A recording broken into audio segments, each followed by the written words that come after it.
Cale Trennan had been walking for 3 days when the rain turned mean. It hissed off the shale like sour breath and left freckles in the dust where it landed, little smoking coins that said this world did not intend to be hospitable. He tightened the strap on his pack, pulled his collar up, and followed the old supply road until it gave up and became a rumor that led him to a ridge. Beyond it, tucked into a bowl of wind-gnarled trees, a cluster of low stone domes glowed the color of embers pressed under ash. A sign cut from slate read Morel in curling script, and someone had set a clay cup beneath it to catch rain that even the birds were wise enough to avoid. They met him at the boundary marker with hands held out, palms up, a greeting older than treaties. The tallest elder, skin like worn bronze, eyes polished to mirror by age, offered him a hooded cloak and a cup of tea that smelled faintly of pepper and pine. He drank because warmth is a language men speak even when they're done talking. Children peered from behind weaving frames. A pair of farmers with green-stained fingers hauled a broken pump past, nodding to him as if strangers were simply neighbors delayed by weather. The elder said his name was Orul Ma, tapped a medallion that pulsed with a translator's slow heartbeat, and told Cale there was a job if he cared to take it. Cale, who had been a soldier long enough to know that every simple sentence wears armor, asked what the work was. Orul Ma did not answer directly. He led Cale through narrow lanes where the walls sweated sap and the roofs were stitched with living vines, past a kiln that exhaled a contented heat, and a courtyard where women ground grain with a rhythm that could teach the wind patience. "We have work that needs a stubborn back," the elder said at last. "Work that pays in coin and bread and a roof. Work that stays when storms do not." Cale studied the faces they passed, tired, yes, but with a thread of expectation pulled taut through the weariness as if the whole village had leaned a fraction toward him without meaning to. He thought of the bar-coded dismissal chip in his pocket, the mess hall coffee turned to vinegar by silence, the way planets learn your name only to forget it while you're still standing there. "All right," he said, and the word landed in the street like a stake. They brought him to a roundhouse at the edge of the village where the stone wore soot like old jewelry. Inside, a table waited with a contract painted on a sheet of treated bark, ink still shining, stippling where a careful hand had missed and then corrected. The clauses were plain: protection of village assets, maintenance of pumps and shutters, night watches on a rotating schedule, training in practical resilience, provisions and lodging, renewal upon mutual satisfaction. He read twice, hunting for the trap he had been taught to expect, and found only the clause that made his throat go oddly tight. Community oath to remain until the season's end unless weather or war unhorsed him, with a final line in smaller hand: "Staying is the first labor." The elder set a stylus in his palm and waited as if patience were a ceremony. Cale signed without blinking, because hesitation felt like a lie here, and because he had already decided that his life would not improve until he pinned it to a place and made it answerable. When he rose, they pressed a keystone into his hand, warm from another palm, a pebble carved with his initials in the Morel script. The rain gentled against the dome roof as if it had been listening and decided to behave. Orul Ma inclined his head toward a low door at the back of the roundhouse. "Tomorrow," he said, and the single word contained something that might have been a blessing or a warning or both. Cale slept on a pallet that smelled of sun, with a clay pitcher of water within reach and a folded blanket at his feet, heavy enough to hush an argument. He woke twice expecting alarms and found only the sound of night insects cataloging the edges of the dark. Before dawn, someone set a bowl of porridge and a heel of bread outside his door. When he opened it, steam curled around his ankles like a domestic spirit welcoming home a man who had not yet earned the right to be welcomed. They did not tell him the nature of the work in words, they showed him by taking him below. Orul Ma led with a lantern that burned cold blue, down a spiral cut into the bedrock, past walls veined with saplight that pulsed like sleeping hearts. The air changed first, warmer, sweet with the faint mineral smell that follows rain into cellars, and then the sound found them. Not quite voices, not quite wind, a collective exhale threaded with the soft syllables human throats make when they dream of water. The stair uncoiled into a hall the size of a hangar, but gentler, its ceiling held up by living pillars coaxed from vine and root, their skins iridescent with bioluminescent lichen. In that glow, 20 small figures turned toward the light. They were children, and they were the center of the village's gravity. Some had hair like spun copper moss. Some wore crowns of soft cartilage spines that flexed like curious ferns. All of them carried the careful stillness of beings who had learned too early that adults make decisions at unpredictable volumes. A few clutched slates. One held a wooden-wheeled animal whose one eye had been rubbed smooth by thumb. They came forward in a tide of small determinations, stopping at arm's length the way you do when you've been taught both gratitude and suspicion. Oral Ma did not address them as an audience. He bowed as if introducing a friend in a house where friendship must never be cheap. Kale Trennan, he said, as if announcing a season. The work has come. Kale understood something and then understood it better. The contract's practical clauses rearranged themselves in his head and revealed the sentence beneath. Protector, teacher, repairer of broken things, the wall between small lives and the wind. He took a step, and the smallest of the children, no taller than his belt, eyes the gray of river stones after rain, broke rank and came straight to him with the kind of bravery that looks like an accident until you realize it is a decision. She reached for his boot and then for his hand, her palm cool and surprisingly strong. He knelt, so they would breathe the same air, and found his name already in her mouth. Kale, she said carefully, like a new word she intended to keep. Oral Ma's voice moved in beside them without crowding. The war took more than harvests, he said. It took fathers and guardians and the kind of unremarkable courage that keeps soup hot and doors latched. We have elders and we have workers, but the night. He stopped, searching for a metaphor that would not hurt, and settled on truth. The night has been winning. We chose you because you stood in our gate like someone who could teach it manners. A dozen practical worries tried to climb Kale's throat and were turned back by the sight of a boy at the edge of the group attempting to hide a cough behind a sleeve. And by the way, 2 older girls positioned themselves instinctively between the littlest and anything that might become a shadow. He asked the questions a soldier asks when he is trying to build the world again from first principles, stripped of rank. What do they eat? How often? Who is ill? How does the venting work when the storms last days? How close do the raiders come when they come? What is the plan if the kiln fails? The answers came frank and fast from the elder and, unexpectedly, from the children themselves. We eat root mash in the morning and grain cakes at night. Sierra's chest is tight when the damp comes. Meko knows the vent seals by sound because he sleeps beside them. Raiders like the road but fear the grove. If the kiln fails, we sleep in the weaving room because the looms hold heat longer than walls. Kale nodded and felt his hands remember competence with a relief so intense it was almost pain. He set his pack down and took inventory on his knees where small eyes could own the list. A short pry bar, a coil of light rope, a multi-tool, 3 rolls of tape that could argue with gravity, a battered field emitter, a half bag of nails, a pencil. He gave the pencil to the boy with the cough and told him that every plan begins with a line.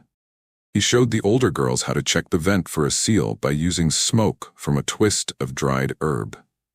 He asked the smallest if anyone had taught her the game where you sort screws by thread. And when she shook her head solemnly, he told her she was going to become the village's first mechanic and needed to begin at once. Around them, the hall seemed to lean in, a building listening to discover who it had been built to shelter. Later, above ground, when the work gangs changed shifts and the looms sang a rhythm you could boil soup to, Orulma offered him a final chance to refuse the breadth of the task. Many have come to sell us protection, the elder said. Fewer have stayed to learn our names. You may leave when the season ends, as the contract allows. Kale looked toward the ridge where the acid rain had beaten fields into mean glitter and thought of the night that had been winning. He thought of the small hand that had fit across his knuckles like a promise. I'll stay, he said. And the word did not feel like surrender or penance. It felt like the first sound a house makes when it decides to be a home. Morning in Morel began with a bell cut from Riverstone, its tone soft enough that even the wind deferred. Cale built his first lesson out of things that would not frighten. Rope and rhythm, soup and schedules, the dignity of chores done well. He split the older children into crews and named them after the tools they carried: vent, gate, loom. Then took the littlest by the hand and declared her first mechanic of small parts. She answered to the title with a solemn nod that dared the world to contradict the promotion. Sira's cough worsened when the air turned damp, so Cale raised a duct from kiln exhaust to snake through the sleeping niches, lashing it with vine and bracing it with offcuts until the draft learned where to go. The village woke warmer, and Sira's breath found its way back through the night without stumbling. He taught Meko to listen to seals the way musicians hear a chord go shy, and he taught the twins, Rava and An, how to carry water low and slow so the jar's surface didn't panic itself into spilling. At midday, they ate under the awning of the weaving house and argued as equals over whether grain cakes tasted better with salt or with the sap sweet the elders brewed.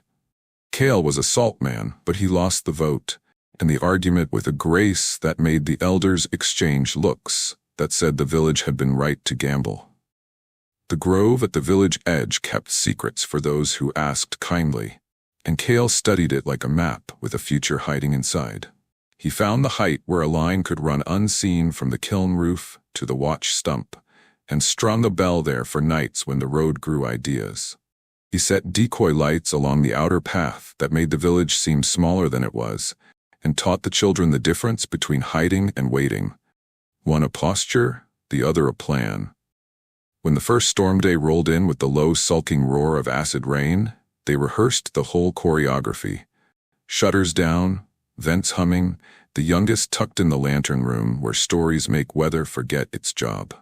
Cale told them of Terran deserts where sand taught men to be humble, and of ocean worlds where the sky was simply water, deciding to practice being a ceiling. They, in return, told him Morel's own myths, how the saplights had learned to pulse in winter to remind roots to hope, and how, if you thanked the kiln before you banked it, bread rose braver the next day. The storm spent itself on the new shutters, and left behind a sky so clean you could hear color sharpen. A scout slipped in from the ridge that evening, breath snagging on the edge of sentences. 3 riders on the road, he said, the wrong kind of hungry in their saddles, with the look of men who had become comfortable measuring their days by what wasn't nailed down. Cale set the children to ordinary tasks on purpose and walked the wall with oral ma, weighing wood and angles and the history of men who mistake villages for purses. They did not lay ambush, they laid welcome with sharpened edges, a language he had learned to speak after too many years of shouting.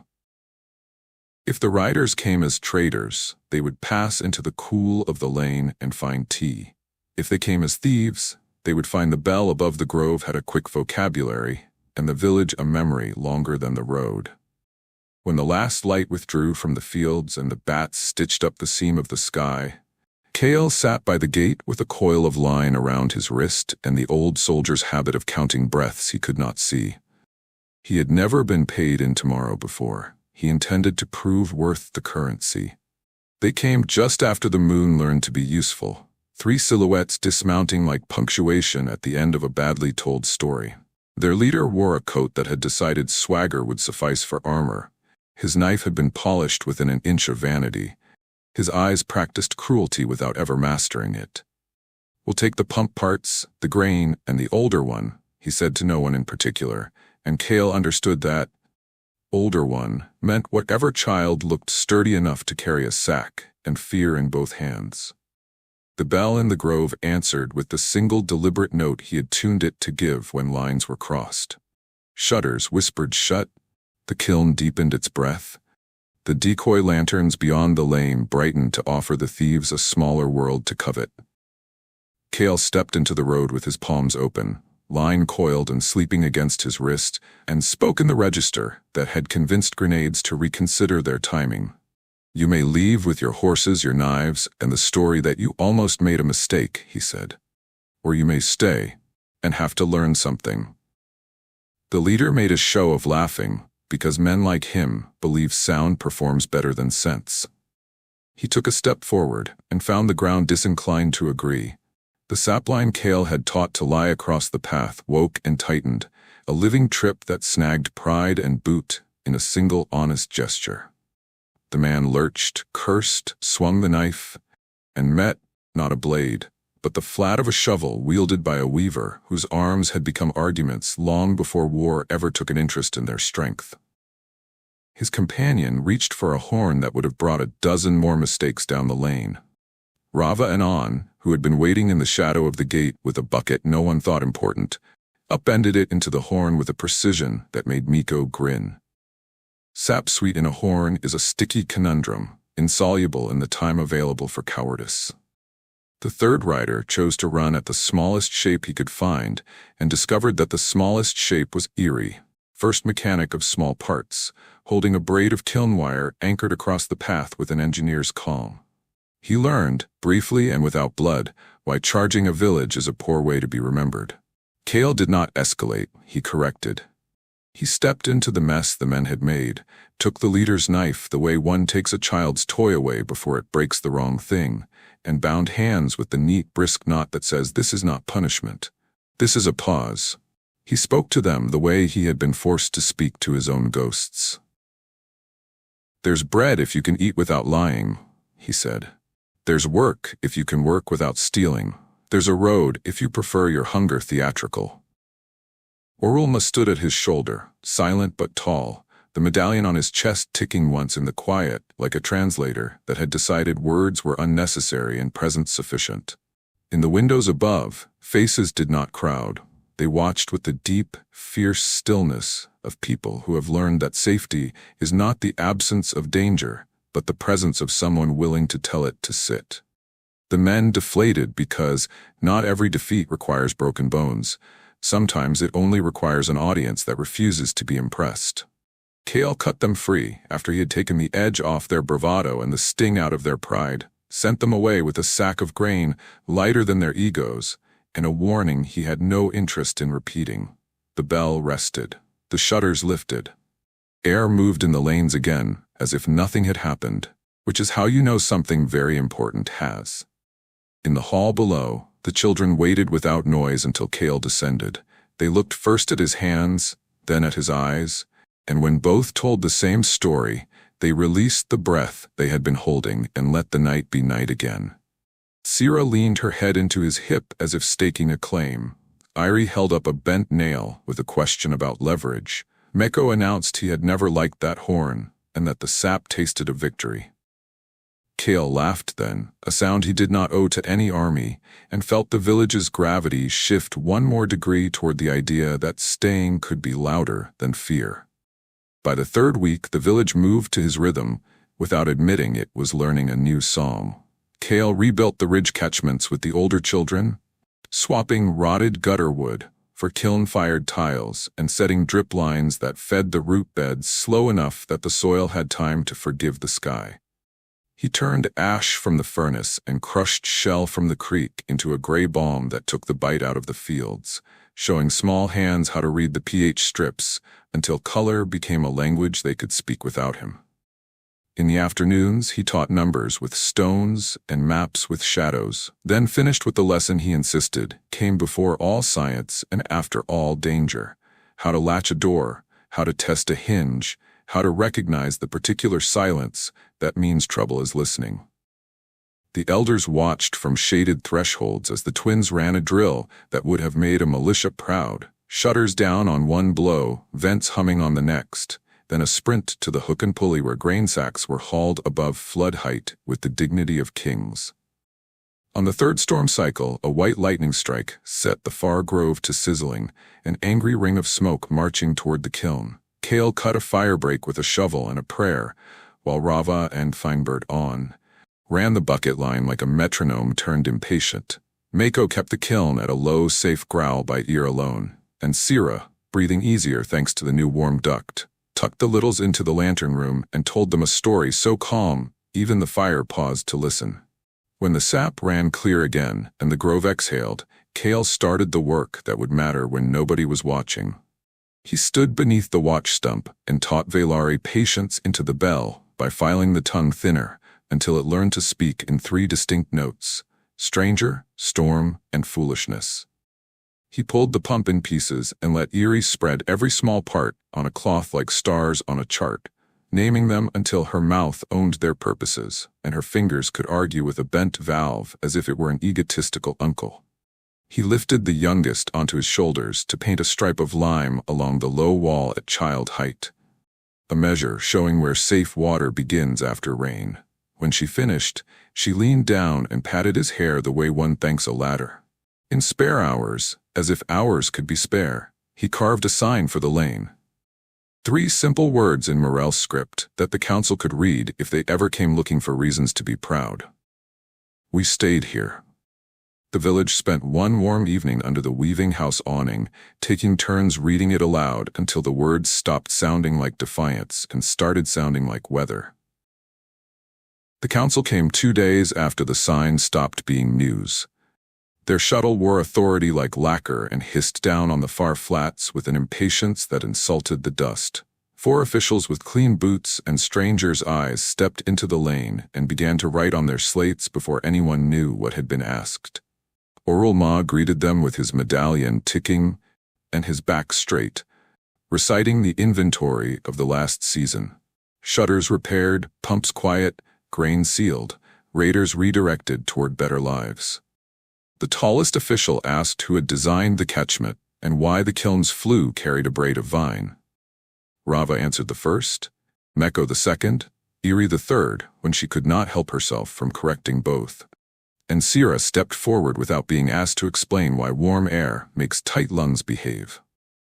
The official, surprised into listening, finally lifted his head and asked who had led them, and 20 children pointed in 20 different directions, toward the vent, toward the line hung from the bell, toward the painted stripe, toward the roof where a man was kneeling with a handful of nails and his tongue caught between his teeth. Kale climbed down because gravity insists on manners, and because there are conversations you join even when you would rather hide in work. He shook the official's hand with the clean, dry grip of someone who has learned to accept praise without letting it set up shop in his pockets. And when the offer came, as it always does, boxed and ribboned, he smiled in a way that made the ribbon look embarrassed. They could take him to the capital, the official said, train 100 like him, pay him enough to buy the road itself, or he could stay, and they would send supplies, manuals, respect. Kale looked at the stripe, at the bell, at the pump spread on a cloth where Irie's fingers were instructing a stubborn spring in better citizenship, and at the sign he had carved for a different audience. Send rope, he said. Send seed. Send a medic who will let Sira tell them what she feels before they tell her what to take. We'll train the 100 here. That night, the counselors sat on low stools and ate grain cakes with sap sweet and were properly scolded by the twins for trying to dip before the story had started. The shuttle rose the next morning with less hissing and more doubt. A good trade if the sky keeps books. In the quiet it left behind, the village took a breath like a house that had learned to hold weight. And Kale wrote a single line on his door lintel with a piece of charcoal stolen from the kiln. Staying is the first labor. He was asleep before the charcoal cooled, boots by the mat, keystone in his palm, a man whose body had finally learned to believe his promises. Seasons stacked like baskets and did not topple. The stripe along the low wall wore to a paler green and was repainted by smaller hands who argued amicably about whether the line should be thicker. The bell learned a 4th note, joy, and sang it some mornings when even wind liked to eat slowly. Sira grew into a healer engineer who could listen to a chest and a vent the same way and be right both times. Miko apprenticed to the kiln, becoming the village's first vent-right, a title he had invented on a bet and then earned by making the flues breathe like patient animals. Rava and On took the gate watch in the gate school, teaching travelers and toddlers the difference between a question and a demand. Erie, who never forgave a squeak, ran the small parts guild with a ruler, a smile, and a pocket full of terrifyingly accurate screws. Kale aged into a kind of permanence he had once thought belonged only to trees, the gray at his temples arriving like a concession the night had made to daylight. He kept walking the lane with a coil of line at his wrist and a listening for the one wrong note amid a chorus of right ones. But more often than not, his hands learned to be still while other hands took the work out of them. The summons came on a clear day when the sign at the lane had grown moss as confidently as a beard. A courier from the capital, younger than his boots and eager as a kettle, brought a scroll sealed in wax with the council's new emblem, a grain stalk and a gear, finally telling the truth about how things get better. The elder read it twice to be sure the ink held, then handed it to Sira, because that had always been the shape of good news here. The tribunal, it turned out, wanted testimony on the Morel method, a phrase Kale pretended not to admire. They asked for a delegate to teach what Stang had taught. Sira agreed without letting anyone finish asking. Mako insisted on packing spare gasket rings in case the capital leaks. The twins threatened to adopt the courier if he didn't stop getting in the way of the packing, and Irie wrapped a small pump in cloth for show and tell. They went with their backs straight and their palms clean, and the city, accustomed to spectacle, found itself listening to rural nouns as if they were opera. Sira spoke first, laying out how warmth is a medicine, and medicine is an attitude, and attitudes are cheaper than ships if you train them properly. Mako followed with a drawing that looked like art, until you realized it was simply the truth delivered at the correct angle. Irie, unable not to, corrected the clerk's assumption about thread pitch and earned a small, involuntary ovation from a row of mechanics who had not expected to be addressed in their native language. When the tribunal asked where they had learned to stand this way, Sira took a breath that sounded like a younger girl remembering a new duck's first warm night, and said, "Kale taught us to aim our weight. The village taught us to keep it warm." The clerk asked what last names they wanted recorded, and Sira, fingers steady on the pen, wrote hers in the neat, uncompromising hand Kale had made her practice on rainy afternoons when numbers were shy. Sira Trenan of Morel. Meko followed, then the twins, then Irie, who underlined Trenan once with a flourish that made the court reporter snort into his sleeve. The courier ran ahead of them on the return, shouting into the lane until everyone who mattered had found a place to stand where they could see without making a crowd. Kale waited by the sign because a man should meet his future where he decided his past, and because his knees declared the lane a more sensible choice than the ridge. When Sira handed him the parchment, he held it without trying to read through the blur and felt the ribbon they had tied around the tube like a pulse. "You can untie it," she said, laughing a little because that was safer than doing anything else. "It's yours as much as it is ours." He unwound the knot and the names spilled out into the light, black on cream, simple as a meal served to the right people at the right time. Orolma, looking smaller only because Joy had found space to stand taller, cleared his throat and announced the thing a village must earn the right to say, "This is home." That winter brought the largest storm any elder could remember, a white roar that argued with the bell and pretended not to hear the kiln. Kale sat the first watch by the gate and the second by the lantern room and finally let himself be sent to bed by Irie, who had no patience left for men who mistook exhaustion for heroism. The plan ran without his hand. Shutters sang down at the first note. The duct warmed before Sira coughed. The decoy lights made the village smaller than a thief's ambition. And in the lantern room, the littles climbed into the lap of a teenager who had once been the smallest and told the story of the day-night, learned manners. In the morning, the stripe on the low wall was a brighter green under the wash of runoff. Somebody had tucked fresh straw under the bell's tongue to soften Joy, and a new sign leaned drying against the weaving house awning. "We stay here, and we teach how." Kale hung his coil of line on a peg by the door and left it there, not as surrender but as punctuation. He pressed his keystone, warmed by his palm 100 nights, into Irie's hand, and she accepted it with the gravity of a mechanic entrusted with a tool that had opinions. The elders declared a market day without permission from Weather. People came from the flats with dented jars and complicated problems and left with lids that fit and instructions they could repeat.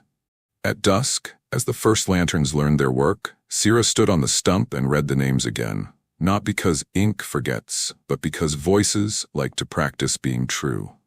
Kale sat on the step with his elbows on his knees and listened to the village make the sounds houses make when they are becoming true places. A pan set down, a latch lifted. A child convinced that soup tastes better if you blow on it first. When the last shutter closed and the lane decided to be a river of dark with its own quiet rules, Kale went inside and wrote one small sentence on the underside of the lintel where only hands would find it. It said what he had taught without ever quite saying it aloud. First we stay, then we build what stays. In the bed that smelled faintly of sap and warm stone, under the blanket whose weight could hush arguments and stir promises, he slept the way men do when the future has learned to keep itself warm. Outside, the bell kept joy ready in case it was needed at dawn. Inside, a keystone lay in a new palm, and a village, vined, vented, stubborn, true, held the night as if it were a guest worth teaching good manners.